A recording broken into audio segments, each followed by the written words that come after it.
Hey, I gotta straighten the camera out. There we go. Alright, back with another video. Now today, reacting to Jesse Lee Peterson epic shutdown with personal complainer. Subscribe, turn on the post notifications. I don't know how right into it because Jesse be having me weak. Jesse be having me dying. I ain't gonna hold y'all. He funny. He real funny, but I like him a lot. I think he's needed, and I want to see like people combat the arguments. That's where it goes. Let's go. Boom. We had a coon train. Oh, I'm going to ask you about the coon train. Am I going to win this year? I brought you an honorary coon train award. Oh, cool. Yes, I brought you an honorary coon train award. And why do I get the honorary? Because you lost to Sheriff Clark last time. I sure did. I was disappointed. Yes. Am I going to win it for this year? So you believe that white supremacists exist. I want to know exactly what do you want from white people? What I want for them to stop practicing white supremacy and replace the system of white supremacy with justice. I want them to redistribute the maldistributed resources that come with systematic white supremacy. I want them to punish. You want reparations? Does that mean reparations? You can call it whatever. I don't know. But is that what you're saying? What I understand? Redistributed resources that were maldistributed. Because the question would be though, how would we do that without being divisive? Like, how would we truly do that without being divisive? Blacks had their resources maldistributed. We were denied things, and it was codified by the government. Do you agree with that? Meaning reparations. Well, we were denied things that were codified by the government. The government like sanctioned with jobs, housing, health, all types of not reparations, but all types of resources that were given to the dominant society. The dominant society is meaning white supremacists.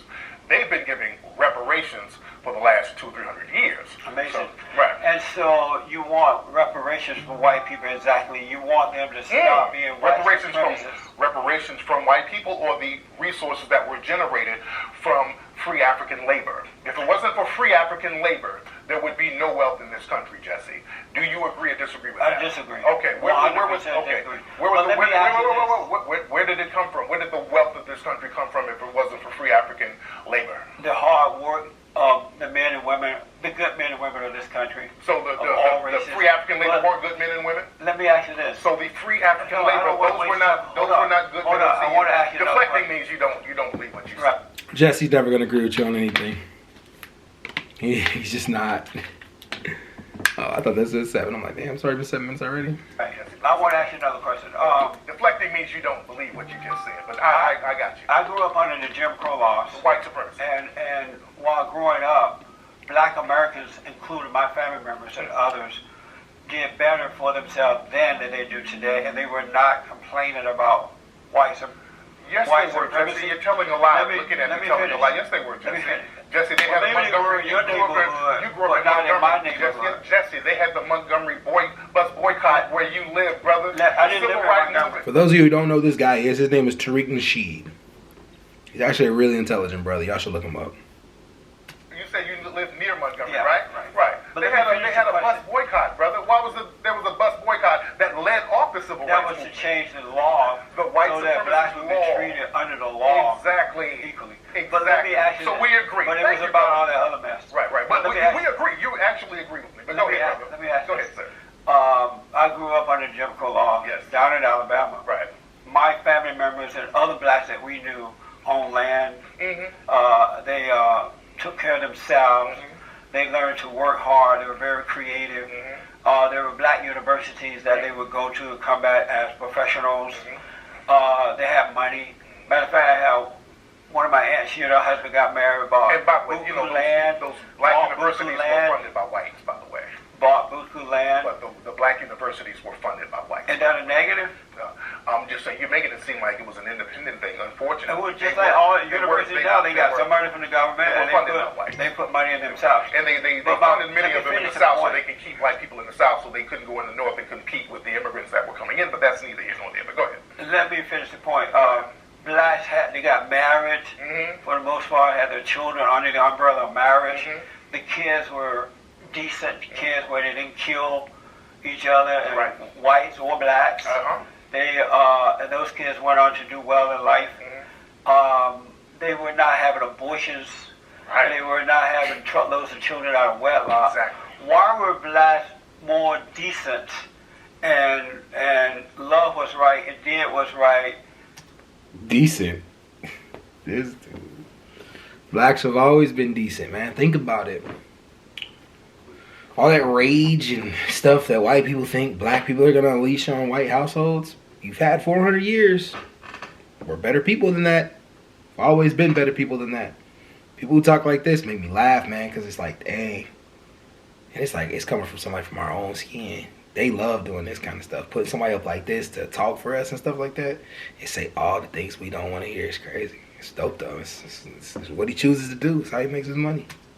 With the laws being there against them than they are able to do today, and they were not victims. They didn't blame anyone for those circumstances. They were decent back then, and more families were attacked back then, and they still were dominated by white supremacy because that's why they had a civil rights movement back then, Jesse. There was a reason why you're talking about this utopia that black people were good, which we were, and we were still getting our brains beat out. That's why they had a civil rights movement, sir. That's why black people put on their church clothes and got dogs sicked on them and water hoses sicked on them because they were still under the system of white supremacy. As decent as they were. Tariq Nasheed, I know this dude ain't letting you be angry.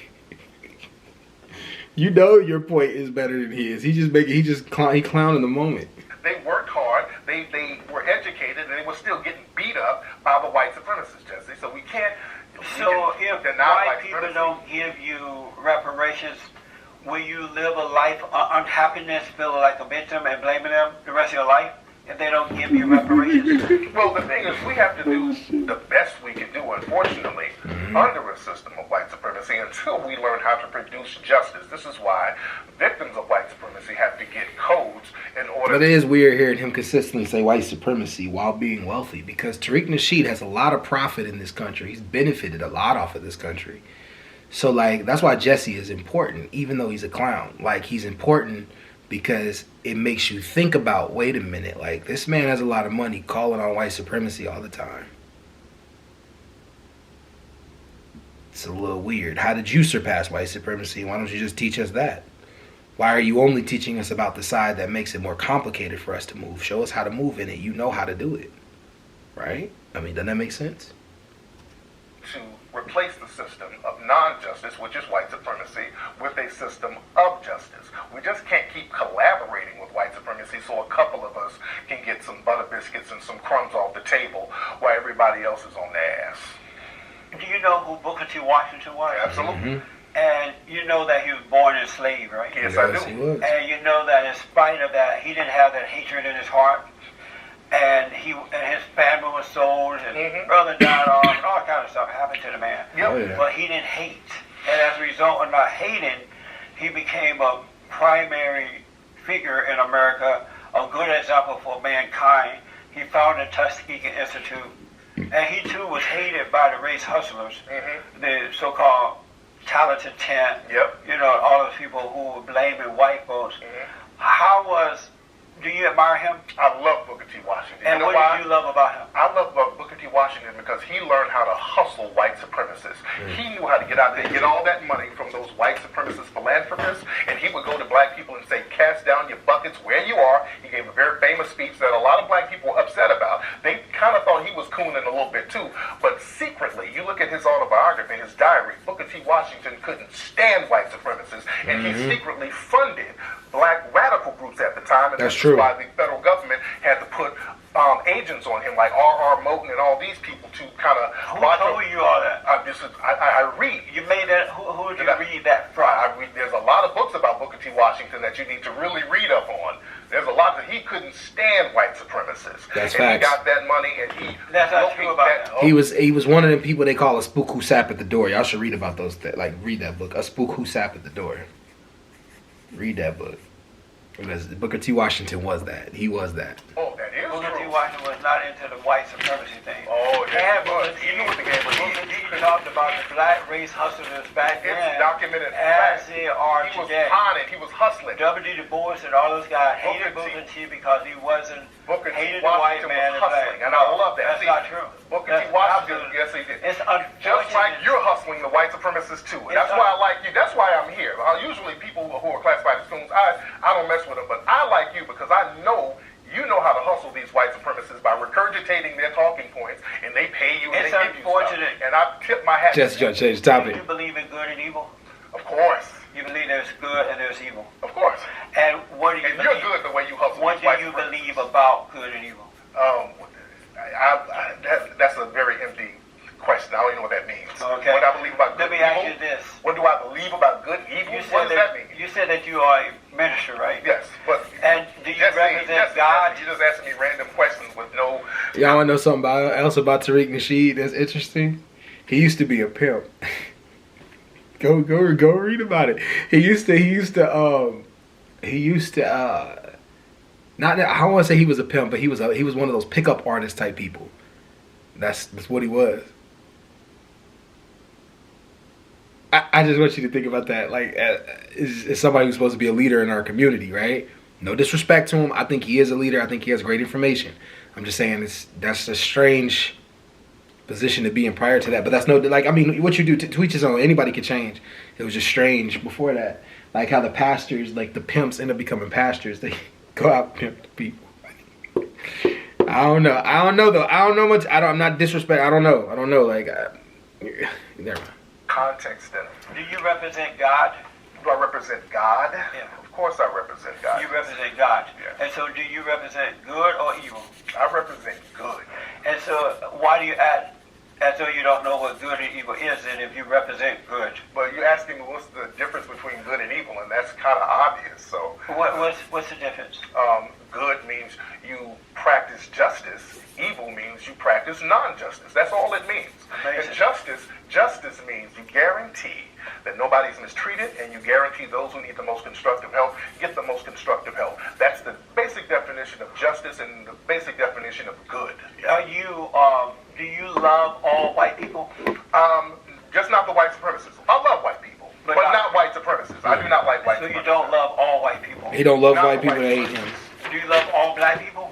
No, I don't like too many black people who collaborate with white supremacists.